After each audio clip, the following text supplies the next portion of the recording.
6장입니다. 근데 여러분, 창세기 6장을 먼저 생각하기 전에요, 창세기 1장에서 6장까지 전체의 이야기를 한번 생각해 보세요. 여기 적어놓은 것처럼 창세기 1장과 2장에는요, 하나님이 보시기에 좋았다는 말씀이 있습니다. 하나님이 세상을 창조하시고 창세기 1장에 모든 것을 창조하신 하나님이 보시기 좋았다 그래요.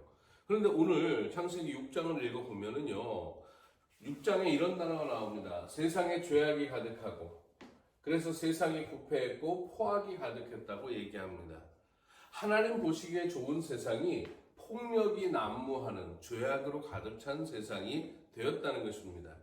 우리는 여기서 두 가지 질문을 할 수 있죠. 하나는 왜 이렇게 되었을까? 그리고 또 하나는 하나님께서 그럼 좋은 세상이 이런 세상으로 바뀌어 버렸는데, 변해 버렸는데 하나님은 도대체 어디서 무엇을 하고 계셨을까? 이런 두 가지 질문을 해보면요, 이렇게 말할 수 있을 것 같습니다. 창세기 1, 2장에서 창세기 6장 사이에 창세기 3장과 4장과 5장이 나오는데, 자, 창세기 3장에 보면 선악과 사건이 나오고요. 그리고 창세기 4장에 보면 16절까지 살인사건이 나오죠. 형 가인 동생 아벨을 죽였습니다. 그리고 17장부터 가인의 후손들이 에녹으로 해서 라멕까지 이렇게 쭉 이어지거든요. 그런데 라멕의 세 아들이 있죠. 야발이 있고요, 유발이 있고, 그 다음에 두발가인 이렇게 있거든요. 그런데 이 세 사람이 가축을 치는 사람, 악기를 다루는 사람, 무기를 만드는 사람, 그래서 문명이 이루어졌다고 성경은 말하고 있습니다. 자, 이렇게 문명이 이루어지고 나서요, 자, 그 다음에 보세요. 창세기 4장 24절에 그리고 26절에 보면 좀 뜬금없는 것 같아요, 어떻게 보면. 그런데 성경은 이렇게 말합니다. 하나님이 죽은 아벨 대신에 아담과 하와에게 자녀를 주었는데 그 이름이 셋입니다. 그리고 셋이 다시 자녀를 낳았는데 그가 누구냐? 에노스인데, 에노스 때 드디어 여호와의 이름을 불렀더라. 하나님의 이름을 불렀다고 성경에는 나오죠. 자, 여러분, 그러면서 요거를 중심에 놓고 보면, 창세기 4장 25절과 26절을 중심에 놓고 보면 앞에는 가인의 후손, 하나님께 등을 돌리고 성을 쌓고 이제는 내 힘으로 살겠다는 사람들의 이야기가 있는 가인의 후손, 문명을 만들어냈던 사람들의 이야기가 나오고요. 그리고 창세기 4장 25절부터 아벨, 셋, 에노스 이렇게 이어진다고 얘기하면서 창세기 5장에서 1절부터 여러분, 아담의 아들은 가인이 없어요. 아벨이 없어요. 창세기 5장에는 바로 아담에서 누구로 이어지냐? 셋으로 이어지는 이야기가 나옵니다. 그러면서 이 족보가, 자, 여기다 한번 다시 적어볼게요. 자, 아담에서 셋으로 이어지고 셋에서 에노스로 이어집니다. 에노스 때 하나님의 이름을 불렀습니다. 자, 그리고 쭉 이어지다가 누가 나오냐면 에녹이라는 사람이 등장하거든요. 그는 하나님과 동행하고 승천하는 사람이죠. 그리고 에녹의 후손 중에 또 라멕이라는 사람이 나옵니다. 이 라멕이라는 사람은 노아의 아버지입니다. 여러분, 이 가인의 족보에서 에녹과 라멕이 나오는 거 기억하시죠? 자, 셋의 족보에서, 아담 셋으로 이어지는 이 족보에서도 똑같이 에녹과 라멕이 나옵니다. 그러면서 라멕의 아들이 누구냐? 바로 노아가 되는 거죠. 자, 여러분, 이 족보를 여러분 기억하시고요. 자, 성경이 말하는 것은 이렇습니다. 자, 창세기 4장에서 가인의 살인사건과 문명 이야기가 끝나고 5장에서 족보 이야기를 하잖아요. 그리고 오늘 읽어야 하는 창세기 6장에 바로 이렇게 나오죠. 창세기 6장 1절 말씀을 한번 제가 읽어보겠습니다. 사람이 땅 위에 번성하기 시작할 때 그들에게서 딸들이 나니. 그러면서 6장 2절에 하나님의 아들들이 사람의 딸들의 아름다움을 보고 자기들이 좋아하는 모든 여자를 아내로 삼은지라, 이렇게 나옵니다. 여러분, 이게 창세기 6장인데요. 창세기 6장입니다. 6장. 이 6장의 이야기는 어디서 이어지냐면요, 사실은 창세기 4장 24절 그리고 나서 바로 여기서 창세기 6장 1절이 이어진다고 여러분 생각하시면 됩니다. 그러면 선악과 사건을 통해서 하나님과 멀어지기 시작했고, 살인 사건을 통해서 인류 역사에 문제가 생겼습니다. 그리고 문명이 만들어졌습니다. 자, 그런 세상이 어떤 세상이냐? 하나님의 아들들이 사람의 딸들과 결혼해요. 그래서 성경에 보면 이렇게 나오죠. 자, 네피림이라는 사람들이 생겼습니다. 거인족입니다.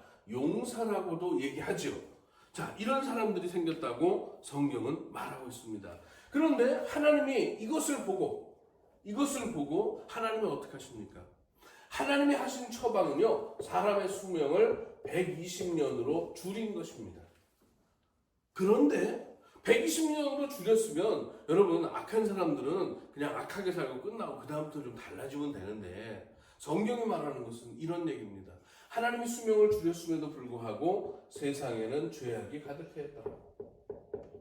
그렇게 해서 하나님은 한탄하고, 하나님은 근심하시고 후회하시고, 그래서 어떻게 하나님은 세상을 물로 쓸어버리기로, 물로 심판하기로 하나님은 결심하셨다고 성경은 말하고 있습니다.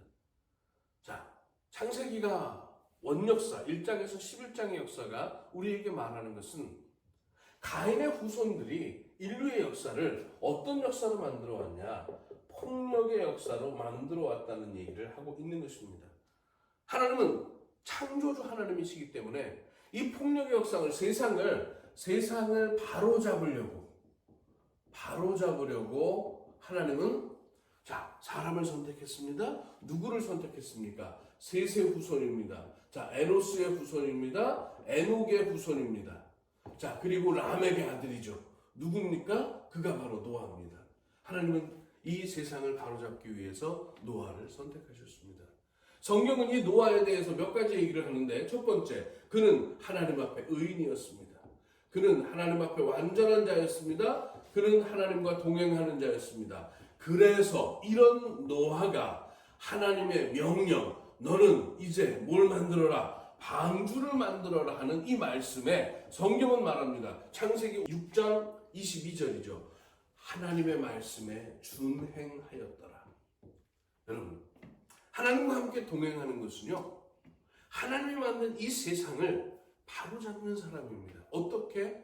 하나님 앞에 의인으로 섬으로 해서, 하나님과 함께 동행함으로 해서 하나님 보시기에 완전한 자가 되려고 끊임없이 걸어가는 길 위에 하나님의 말씀을 따라 순종하는 것입니다. 자, 여러분은 창세기 6장을 어떻게 이해하십니까? 창세기 6장이 가지고 있는 신학적인 아주 어려운 해석의 문제가 하나 있습니다. 그것을 한번 얘기해 보겠습니다. 창세기 6장에 보면은요, 창세기 6장 2절에 보면 하나님의 아들들이라는 말이 나옵니다. 사람의 딸들의 그 아름다움을 보고 데려다가 자기 아내로 삼았다고 얘기하는데, 여기서 말하는 하나님의 아들들을 어떻게 해석하느냐는 문제는 신학적으로 완전히 정리가 되지 않았습니다. 자, 그런데 여기서 이 하나님이라고 번역한 히브리어가요, 엘로힘입니다. 엘로힘. 여기서 말하는 이 엘은 신을 얘기하는데, 엘로힘이라고 얘기할 때는 여러분, 이건 최고의 신을 얘기합니다. 신 중에 신이라는 거죠. 자, 그래서 우리 엘로힘을 하나님이라는 표현으로 다 성경은 번역하고 있어요. 그런데 이거를 하나님이라고 이렇게 번역하면요, 해석이 안 돼요. 그래서 이 하나님의 아들들을 힘이 센 천사다, 누구다 여러 가지 해석을 하거든요. 자, 그런데 여러분, 여기서 이 엘로힘을 하나님이라는 그 신을 얘기하는 신의 고유명사로 해석하지 않고요, 여러분, 최상급으로 해석하면 뜻이 달라집니다. 최상급으로 해석하면 높은, 위대한, 힘이 센, 최고의, 그 말을 여기다 아들들이란 말에 한번 붙여보세요. 힘이 센 아들들, 최고의 아들들, 위대한 아들들, 높은 아들들. 뭘 얘기하는 걸까요? 여러분, 권력을 얘기합니다. 힘을 얘기합니다. 자, 어떤 사람들이냐? 그들이 바로 폭력을 행사하는 사람들이라는 것입니다. 그래서 용사라고 했고, 그래서 네피림도 그들의 후손이었다고 얘기하는 것입니다. 자, 창세기 6장 2절에 하나님의 아들들을 이렇게 해석할 때, 하나님이 왜 홍수로 세상을 심판하셨는가? 홍수로 심판하신 그 세상이 왜 죄악으로 가득했는가? 왜 부패했는가? 왜 포악이 횡행했는가? 다시 말해서 폭력의 세상이 왜 만들어졌는가? 이 이야기를 선악과 이야기를 통해서, 살인사건의 이야기를 통해서, 그리고 성을 쌓고 문명을 만들었던 사람들의 이야기를 통해서, 그리고 하나님의 아들이라는 말로 번역을 했지만 힘센 사람들, 권력자, 폭력을 행하는 사람들, 이런 사람들을 보고 하나님은 세상을 심판할 수밖에 없었다는 것입니다.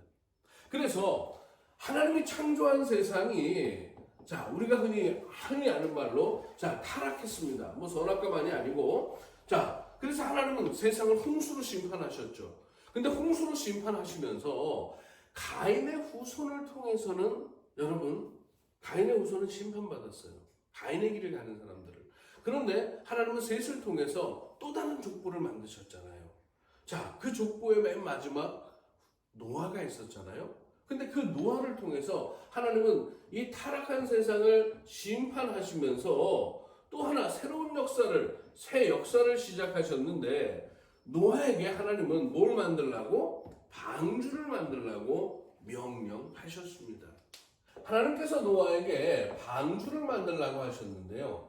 자, 이 방주는 여러분 하나님의 심판 가운데서, 심판의 계획 가운데서 시작된 거죠. 하나님이 세상을 창조하시고 하나님은 아담과 하와를 부르셔서 창세기 2장에 보면 에덴 동산을 정작하여 지키게 하셨다, 돌보게 하셨다, 이런 말씀이 나오거든요. 창세기 1장에서는 생육하고 번성하고 충만하라, 정복하라, 다스려라, 이렇게 얘기하죠. 하나님은 항상 여러분 우리와 함께 하십니다. 그래서 우리가 임마누엘의 하나님이라고 얘기하잖아요. 아담과 하와에게 하나님은 임마누엘의 하나님이셨습니다. 그 말을 또 다른 관점에서 보면 하나님은요 함께 하시는 분이다. 같이 뭔가를 만들어 가시는 거죠. 하나님이 뭔가를 하실 때 하나님은 동역자를 찾으십니다. 이 홍수의 문제에서, 심판의 문제에서 하나님의 동역자는 바로 노아였고요. 하나님은 노아에게 말씀하셨습니다. 너는 방주를 만들어라. 성경은 말합니다. 노아가 하나님의 명령에 준행하였더라.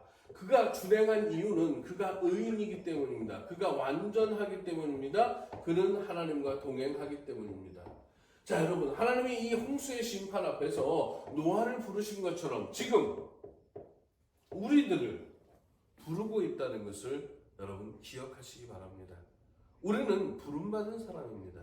자, 그럼 어떻게 해야 될까요? 우리는 여러분 노아가 하나님께 부름받은 것처럼 사실은 완벽한 의인이요, 완전한 사람이요, 언제나 하나님과 동행하는 사람 될 수는 없습니다. 그런데 창세기 6장은 우리에게 아주 중요한 한 가지 그림을 그려주고 있습니다.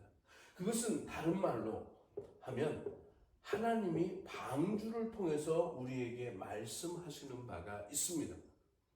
여러분, 방주가 되시기 바랍니다. 이 방주는요, 노가 없습니다. 키도 없습니다. 돛대도 없습니다. 무슨 말이냐면 노도 없고 키도 없고 돛대도 없다는 말은 내가 가고 싶은 곳으로 갈 수 없습니다. 여러분, 이 방주는요, 와, 대단한 배야, 좋은 배야. 아니요, 방주는요, 멍텅구리 배와 똑같습니다. 하나님이 일으키시는 바람으로 만들어지는 파도가 아니면 어느 곳으로도 갈 수가 없습니다. 근데 여러분, 방주가 되십시오. 하나님만이 나를 움직일 수 있는 그런 사람이 되시길 바랍니다. 그런 사람이 될 때 여러분은 의인이며 완전한 자이며 하나님과 동행하는 삶을 살 수 있을 것입니다. 그러면 어떻게 방주가 되는가? 다른 거 없습니다. 여러분, 하나님의 말씀을 따라 걸어가는 여러분이 되시길 바랍니다. 주 말씀 따라서 내 삶을 이루어 말씀이 현실되기를 간구하나이다.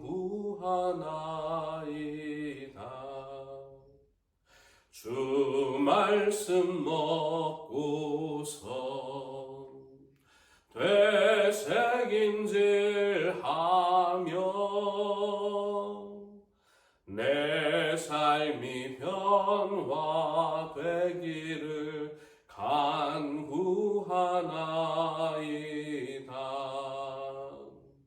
주 말씀 따라서 마음과 생각이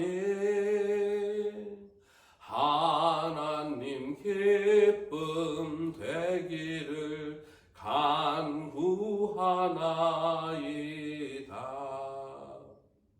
주 말씀 따라서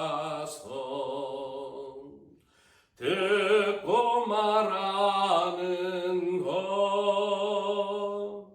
예수님 닮아가기를 간구하나이다.